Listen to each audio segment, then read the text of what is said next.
ធ្វើជាមនុស្សល្អតែកុំធ្វើល្អខុសមនុស្សខ្ញុំដឹងថាយើងម្នាក់អត់មានណាគេចង់ជួបមនុស្សអាក្រក់ទេតែយើងក៏អត់អាចធ្វើជាមនុស្សល្អគ្រប់គ្រឿងបានទាំងអស់ដែរដរាបណាយើងមិនប៉ះពាល់គេហើយគេមិនប៉ះពាល់យើងចឹងយើងនៅតែអាចបន្តធ្វើជាមនុស្សល្អបានតែបើថ្ងៃណាមួយអ្នកទាំងអស់គ្នាទទួលបានអារម្មណ៍ថាត្រូវគេមើលងាយត្រូវគេមិនឲ្យតម្លៃ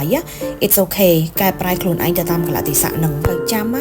កហូបមួយមុខអត់អាចត្រូវមាត់មនុស្ស100នាក់ឯងសូម្បីតែ skin care មួយក៏អត់អាចត្រូវស្បែកមុខមនុស្ស100នាក់ដែរ So if it does not fit with you then you can change គ្រប់យ៉ាងដែលកើតឡើងក្នុងជីវិតយើងគឺសុទ្ធតែមានជំរើសទាំងអស់តែបញ្ហាចម្បងវាទាស់ត្រង់ថាយើងរើសជំរើសមួយណាហើយជំរើសហ្នឹងវាត្រឹមត្រូវដែរអត់ជ្រើសខុសឬត្រូវអាហ្នឹងលើយើងពិចារណាខ្លួនឯងទេតែបើយើងពិចារណាបានដិតដល់យើងនឹងដឹងថាតើយើងគួរធ្វើជាមនុស្សល្អសម្រាប់ណាគេខ្លះគិតឲ្យបានវែងមុនសម្រេចចិត្តអូខេ